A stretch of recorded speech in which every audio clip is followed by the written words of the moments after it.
नमस्ते आप सभी को। मैं अविनाश देशमुख आपका स्वागत करता हूं जेडी ट्यूटोरियल्स के ऑनलाइन मैथ्स क्लास में। आज मैं आपसे बात करना चाहता हूं मैथ्स के रियल लाइफ एप्लीकेशंस के बारे में। तो मैथ्स के हमारे डेली लाइफ में बहुत सारे यूजेस हैं, जैसे कि अगर हमें अपने बजट को मैनेज करना है तो उसके लिए हमें मैथ्स की आवश्यकता होती है। अगर हम अपने टाइम को सही तरीके से मैनेज करना चाहते हैं तो उसके लिए हमें मैथ्स की आवश्यकता होती है। इसके अलावा मैथ्स के और भी बहुत सारे प्रैक्टिकल एप्लीकेशंस हैं, जैसे कि इंजीनियरिंग, आर्किटेक्चर, फाइनेंस और भी बहुत कुछ। तो मैथ्स जो है वो हमारे डेली लाइफ का बहुत ही इंपॉर्टेंट पार्ट है, लेकिन बहुत से ऐसे लोग हैं जो मैथ्स को सिर्फ एक सब्जेक्ट के रूप में देखते हैं, जिसके कारण मैथ्स उनको हार्ड लगने लगता है। लेकिन अगर हम ये जान जाएं कि मैथ्स के हमारे डेली लाइफ में यूजेस क्या हैं, तो मैथ्स जो है वो हमको आसान लगने लगेगा।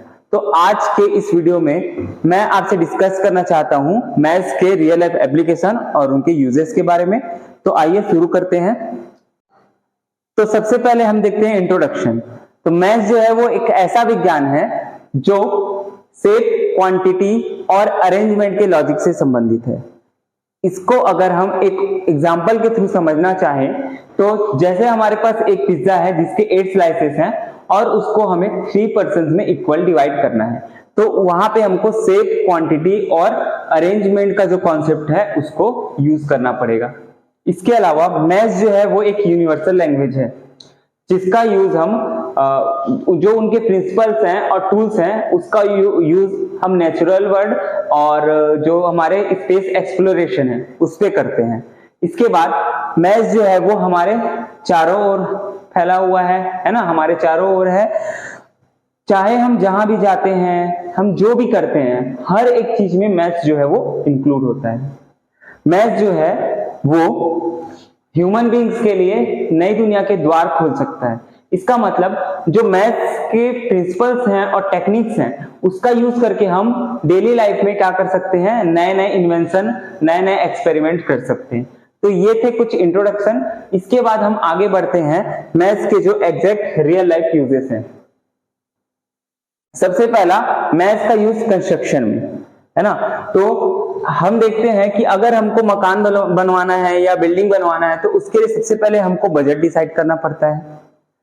बजट डिसाइड हुआ, उसके बाद हमको कोई एक फिक्स एरिया डिसाइड करना पड़ता है जहां पे हमें उस मकान को बनाना है, वो भी डिसाइड हुआ। उसके बाद मकान किस टाइप में बनाना है ये डिजाइनिंग करवाना रहता है, डिजाइनिंग भी हो गया।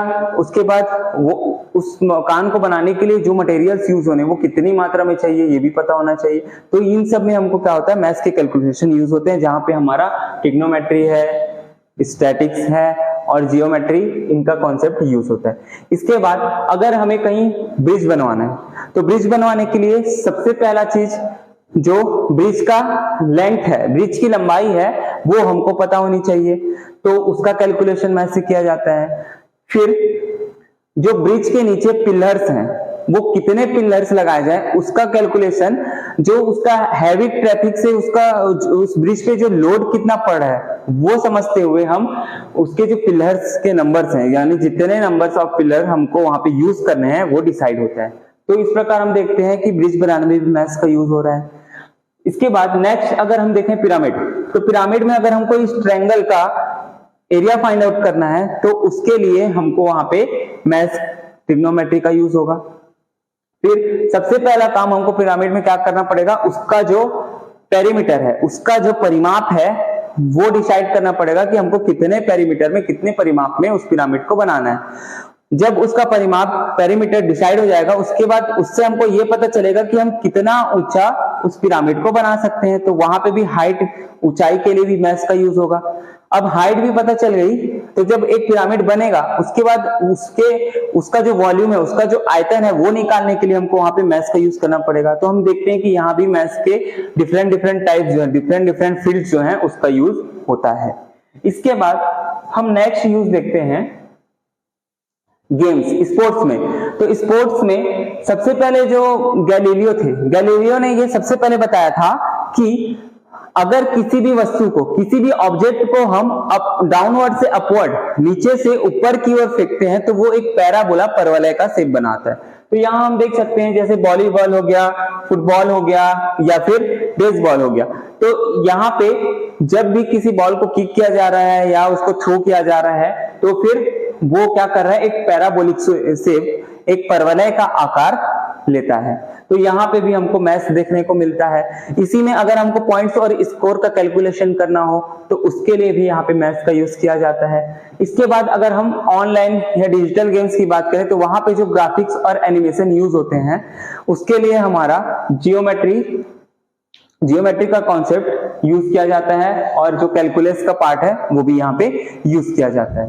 तो इसके बाद हम नेक्स्ट देखते हैं इन्वायरमेंट में अगर हम एक पेड़ की बात करें, उस पेड़ की अगर हमको ऊंचाई निकालनी है, उस एक ट्री है उसका अगर हमको हाइट फाइंड आउट करना है तो उसके लिए अब ये तो नहीं कर सकते कि स्केल लेके गए नीचे बेस से लेके उसके जितना भी हाइट है वो फाइंड आउट कर लिए, है ना, क्योंकि उसका ये तो पॉसिबल हो नहीं सकता। तो इसके लिए हम क्या करते हैं, मैथ्स के कुछ ऐसे थ्योरम्स हैं जिसको यहाँ अप्लाई करने से हम डायरेक्ट उस जो ट्री है उसका हाइट फाइंड आउट कर सकते हैं।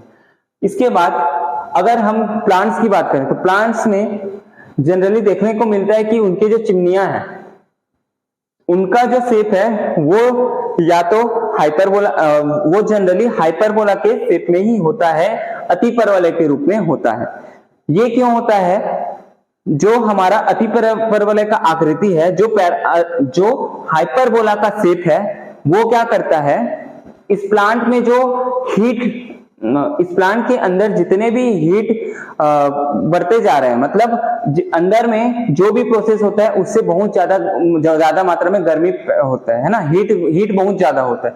तो ये जो शेप है वो उस वहां का जो हीट है उसको जल्दी से जल्दी ठंडा करने, उसको जल्दी से जल्दी कूल करने का काम करता है। तो इसके लिए इसका शेप जो है वो हम हाइपरबोला में यूज करते हैं। इसके बाद अगर हम बात करें जो हमारे प्राकृतिक आपदाएं जिसको बोला जाता है,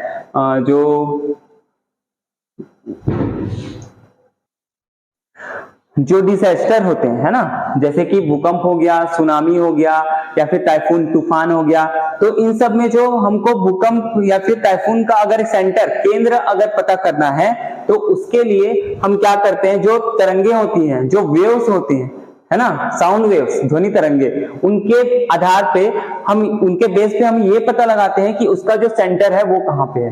तो यहाँ पे हम देखते हैं कि हमारा जो कैलकुलस का पोर्शन है वो यूज होता है नेचुरल, मतलब हमारा जो इन्वायरमेंट है उसमें। तो यहाँ पे भी बहुत से ऐसे एरियाज हैं हमारे इन्वायरमेंट में जहाँ पे हम मैथ्स के कॉन्सेप्ट को यूज करते हैं। इसके बाद ये तो हो गए हमारे डिफरेंट फील्ड्स। अब कुछ थ्योरम्स की बात करते हैं। तो सबसे पहले पाइथागोरस थ्योरम। तो पाइथागोरस थ्योरम का रियल लाइफ यूज कहाँ होता है, हम जनरली छोटे क्लास से पढ़ते आते हैं कि जो लंब और आधार का वर्ग है वो बराबर होता है, उनका योग जो है वो बराबर होता है कर्ण के वर्ग के, है ना, मतलब जो परपेंडिकुलर टर्म का स्क्वायर है प्लस बेस का स्क्वायर वो इक्वल होता है हाइपोटेनियस के स्क्वायर के। लेकिन वो एक्चुअली वर्क कैसे करता है, तो यहां हम उसको एलिवेटर के एग्जांपल के थ्रू समझते हैं। तो हम देखते हैं कि जनरली हम जानते हैं कि एलिवेटर जो है वो एक फ्लोर से दूसरे फ्लोर पे ले जाने का काम करता है ना। तो वहां पे क्या होता है, उसका हाइट और डिस्प्लेसमेंट, उसका जो ऊंचाई है और जो विस्थापन है वो वहां पे परिवर्तित होता है, चेंज होता है। तो अगर हमको एक फ्लोर से दूसरे फ्लोर के बीच में कितना डिस्प्लेसमेंट, कितना विस्थापन हुआ है, अगर इस चीज को हमको पता करना है तो उसके लिए अगर हम इसके जो बेस है, इसका जो आधार है उसका स्क्वायर करें और उसका जो परपेंडिकुलर टर्म है उसका स्क्वायर करें, उनका ऐड कर दें और वो अगर हाइपोटेनियस के स्क्वायर के इक्वल हो जाए तो वहां पे हमको उसका जो एक्चुअल डिस्प्लेसमेंट है, जो एक्चुअल विस्थापन हो रहा है वो पता चल जाता है। तो यहां देखते हैं कि मैथ्स का कॉन्सेप्ट यूज होता है, ठीक है। इसके बाद हम नेक्स्ट थ्योरम देखते हैं।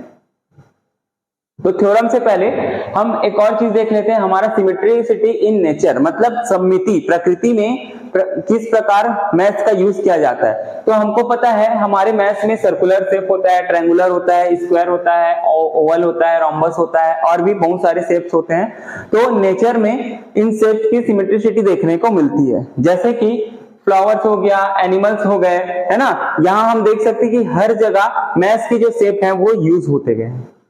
तो हमारा जो नेचर है उसमें भी मैथ्स जो है वो यूज होता है। इसके बाद नेक्स्ट हम देखते हैं वेन डायग्राम।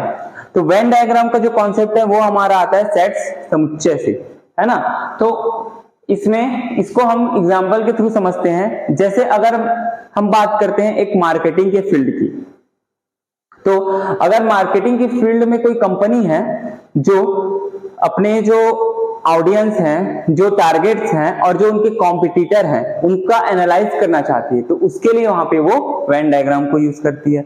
इसके अलावा अगर हम बायोलॉजिकल फील्ड की बात करें, तो बायोलॉजिकल फील्ड में अगर हमको कोई दो पर्टिकुलर थिंग के बीच में कंपैरिजन या क्लासिफिकेशन करना है, तो उसके लिए हमको वहां पे वेन डायग्राम की जरूरत होती है। एग्जाम्पल के थ्रू देखें तो अगर कोई भी दो फ्रूट्स की बात करें, उनके बीच अगर डिफरेंस देखना है तो डिफरेंस क्या क्या हो सकते हैं। सबसे पहला दो फ्रूट जैसे ले लिए हम लोग, एप्पल और बनाना। तो एप्पल में पता है कि एप्पल जो होता है और बनाना दोनों फ्रूट हैं, तो ये एक सिमिलरिटी हो गई।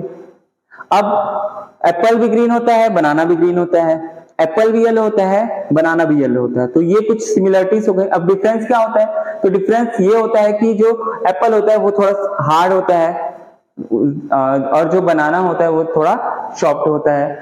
एप्पल जो है उसका साइज छोटा होता है, बनाना का साइज बड़ा होता है, तो ये कुछ कुछ डिफरेंस हो गया। तो ऐसे ही हम पर्टिकुलर थिंग्स के बीच क्लासिफिकेशन या कंपैरिजन कर सकते हैं।